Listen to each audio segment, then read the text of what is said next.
11월 18일 수요일 다니엘 2장 24절부터 35절까지의 말씀입니다. 여러분 인생의 주인은 누구입니까? 어떤 시련을 만나더라도 당당하게 뜻을 정할 수 있는 믿음이 있습니까? 오늘 주신 약속의 말씀을 통하여 하나님의 주권을 인정하고 겸손한 믿음을 소유하는 법을 배울 수 있기를 바랍니다. 다니엘은 합심 기도의 능력을 분명히 알고 있었습니다. 죽음을 앞둔 상황 속에서 다니엘과 세 친구는 하나님께 전심으로 기도했습니다. 이처럼 우리도 어려운 상황과 환경을 만났을 때는 동역자들과 협력하며 더욱 기도해야 합니다. 기도는 하나님이 성도에게 주신 가장 큰 선물이며 능력입니다. 기도하는 여러분의 가정과 삶의 현장에 기도의 능력이 나타나게 되기를 예수님의 이름으로 축복합니다. 아멘. 24, 25절의 말씀인데요. 함께 읽어보겠습니다. 그런 다음 다니엘은 아리옥에게 갔습니다. 아리옥은 왕의 명령을 받아 바벨론의 모든 지혜자들을 죽이라고 임명된 사람이었습니다. 그가 아리옥에게 말했습니다. 바벨론의 지혜자들을 죽이지 마십시오. 나를 왕 앞에 데려가면 내가 왕께 해몽해 드리겠습니다. 아리옥은 다니엘을 당장 왕에게 데려가서 말했습니다. 유다에서 온 포로들 가운데 왕께 해몽해 드리겠다는 사람이 있습니다. 아멘. 왕의 꿈이 무엇을 뜻하는지를 알게 된 다니엘은 아리옥에게 왕을 아련할 수 있도록 요청합니다. 다니엘은 왕에게 직접 찾아가지 않고 아리옥을 먼저 만나 요청한 이유는 아리옥이 왕으로부터 바벨론의 지혜자들을 죽이라는 명령을 받았기 때문이지요. 여기서 의인의 역할과 사명에 대하여 한 번 더 묵상하고자 합니다. 의인들은 세상의 소금입니다. 그들은 보존하는 성질을 지녔지요. 예를 들어 풍랑으로 파선의 위기에 처한 배에 의인 바울이 있었으므로 선원들과 모든 성객이 구원을 받았습니다. 악인들은 현재 의인들에게 얼마나 많은 빚을 지고 있는지 알지 못합니다. 자기들의 생명이 보존된 것으로 인해 의인들에게 감사해야 함에도 불구하고 오히려 의인들을 비웃고 핍박하지요. 반대로 하나님의 백성이 의무를 다하지 않으므로 악인이 죽게 되는 경우도 있습니다. 요나의 경우가 그렇지요. 요나의 불충실 때문에 요나가 탄 배에 있던 모든 사람이 죽게 되었습니다. 그렇습니다. 하나님을 믿는 성도의 사명이 얼마나 엄숙하고 두려운 것인지 아시겠습니까? 바벨론의 지혜자들을 죽이지 마십시오. 나를 왕 앞에 데려가면 내가 왕께 해몽해 드리겠습니다. 라고 말하는 다니엘의 담대한 선포가 오늘 저와 여러분의 선포가 되어야 하지 않을까요? 여러분은 살리는 영입니까? 아니면 죽이는 영입니까? 아리옥은 다니엘을 당장 왕에게 데려가서 말합니다. 유다에서 온 포로들 가운데 왕께 해몽해 드리겠다는 사람이 있습니다. 아리옥은 다니엘에게 먼저 그 꿈과 해석에 관해 묻지 않았습니다. 아리옥은 확인도 해보지 않고 그런데도 확신에 찬 목소리로 왕에게 찾아갔다고 고합니다. 고대 근동의 사람들은 전쟁이 수호 신들의 싸움과 직결된다고 생각했어요. 따라서 포로들이 믿는 신은 신 가운데 위치가 낮고 힘이 약하고 승전국의 신보다 지혜롭지 않다고 인식했습니다.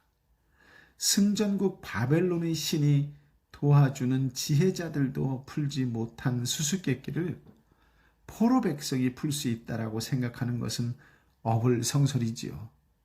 그런데 무슨 의미가 있는지 아리옥은 왕의 꿈과 그 꿈을 해석할 사람이 유다에서 온 포로들 가운데 있다고 왕에게 고합니다. 26절입니다. 왕이 다니엘 곧 벨드사살에게 물었습니다. 내가 무슨 꿈을 꾸었는지 말하고 그것을 해몽할 수 있느냐? 왕이 다니엘 곧 벨드사살에게 질문을 해요. 다니엘의 상급자이자 더 유명한 바벨론의 지혜자들이 해결하지 못한 문제를 그가 해결할 수 있을지가 의문이었습니다. 왕의 질문은 의심이라기보다는 다니엘에 대하여 어느 정도 알고 있었기에 호기심 가득한 질문처럼 보입니다. 27절부터 30절까지의 말씀인데요. 함께 읽어보겠습니다. 다니엘이 왕 앞에서 대답했습니다. 왕께서 물으신 왕의 꿈에 대해서는 지혜자도 마법사도 주술사도 점성술사도 결코 대답할 수 없습니다. 오직 하늘에 계신 하나님만이 그 비밀을 드러내실 수 있는 분입니다. 하나님께서 느부갓네살 왕에게 일어날 일을 저에게 알려주셨습니다. 왕이 꾸신 꿈, 곧 왕이 침대에 누워있을 때 머릿속에 나타난 환상은 이렇습니다. 오 왕이시여, 왕께서는 침대에 누워 마음속으로 앞으로의 일들을 생각하고 계셨습니다. 그때 비밀을 밝히시는 하나님께서 앞으로 일어날 일을 왕께 알려주셨습니다. 제게 왕의 꿈의 비밀을 알려주신 것은 제가 다른 사람들보다 더 지혜가 많기 때문이 아닙니다. 왕께 그 꿈의 뜻을 알려드려서 왕께서 마음속으로 생각하던 것을 왕께 알게 하려는 것입니다. 아멘. 왕의 질문에 다니엘은 놀라운 답변을 합니다. 먼저 왕의 꿈은 바벨론 지혜자 집단 그 누구도 대답할 수 없는 것이라고 말해요. 그러고는 그 비밀은 오직 하늘에 계신 하나님만이 안다는 것입니다. 그리고 그 하나님께서 자신에게 왕에게 일어난 일을 알려주셨다고 대답합니다. 그렇습니다. 다니엘은 대제국의 왕 앞에서 자신을 드러낼 수 있는 이 절호의 기회를 하나님을 드러내는 데 사용하였습니다. 다니엘은 지금 바벨론의 우상과 전혀 다른 유일하고 참되신 하나님이 어떤 분이신지를 소개하고 있습니다. 그리고 자신은 그 하나님의 계시를 전달하는 자로 소개하지요. 다니엘은 모든 나라의 흥망성쇠는 전적으로 하나님의 주권에 있다는 것을 알았습니다. 다니엘은 꿈에 대한 모든 것이 하나님께로부터 왔으며 꿈을 해석하시는 분도 하나님이심을 고백합니다. 그렇습니다. 참된 위대함은 자기를 높이는 것이 아니라 낮추는 것입니다. 다니엘은 왕의 꿈에 관한 이야기를 계속 이어갑니다. 다니엘은 왕이 나라를 다스리는 일들을 침상까지 가지고 가서 고민했고 하나님은 꿈으로 답을 가르쳐 주셨다고 말합니다. 가장 은밀하고 개인적인 곳이 바로 침상이었는데 다니엘은 마치 그 은밀한 곳에서 왕이 생각한 것을 꿰뚫어 보고 있는 듯 말합니다.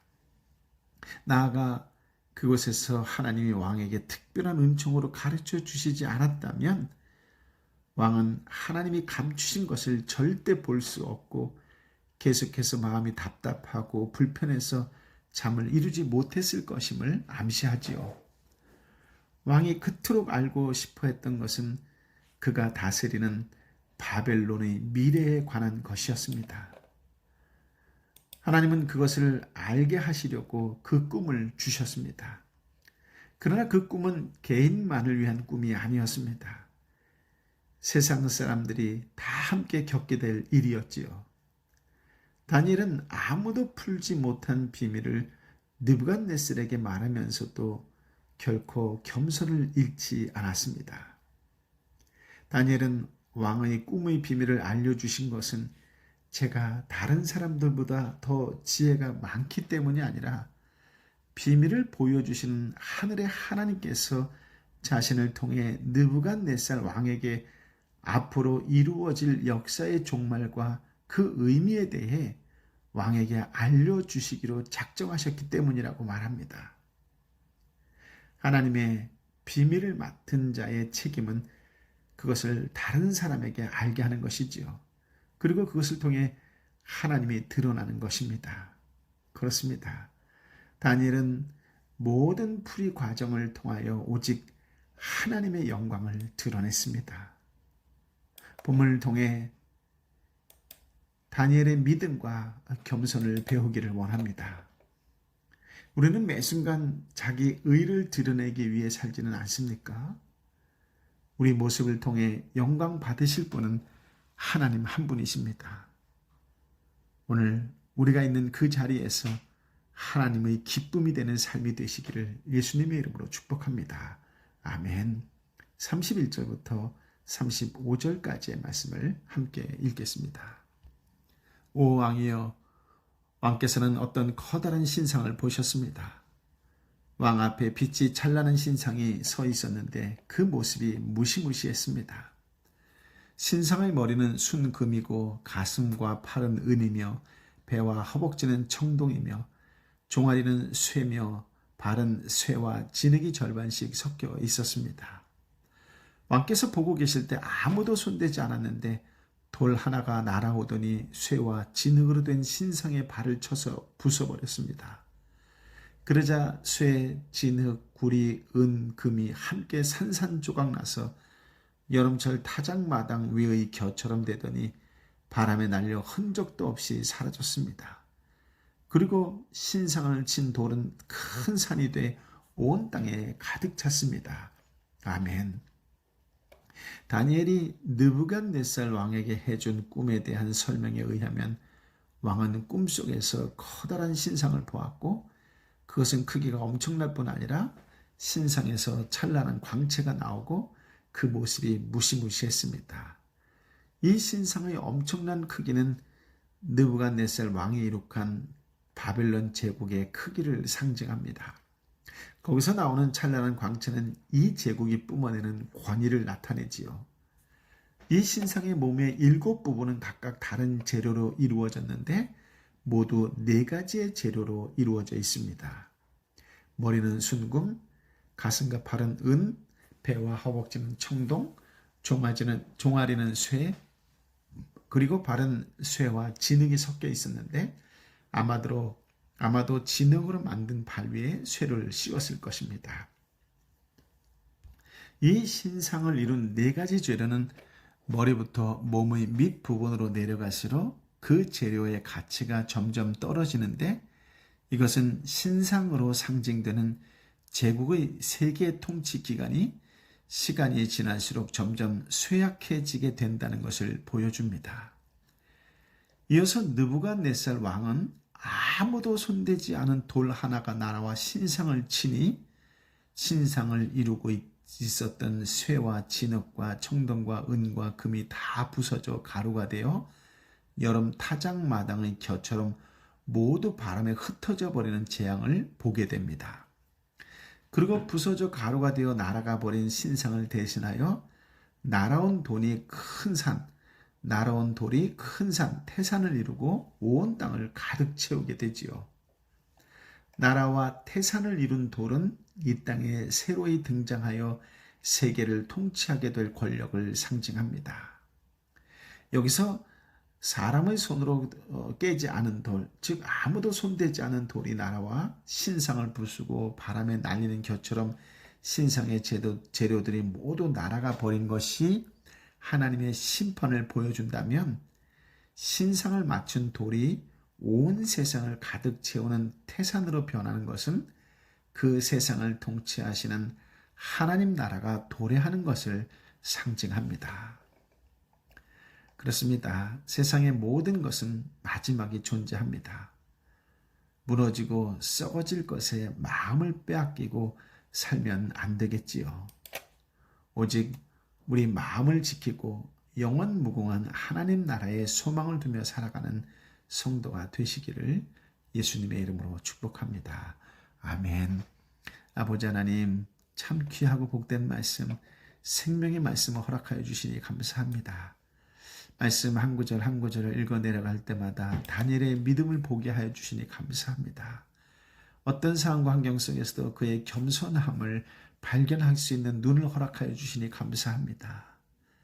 그의 꿈을 해석하는 모든 과정 속에 오직 하나님의 영광을 드러내는 일에만 쓰임받게 하여 주시니 아버지 하나님, 이 다니엘의 믿음과 겸손함, 다니엘의 삶이 오늘 나의 삶이 되고 우리 공동체의 삶이 되면 얼마나 좋을까요?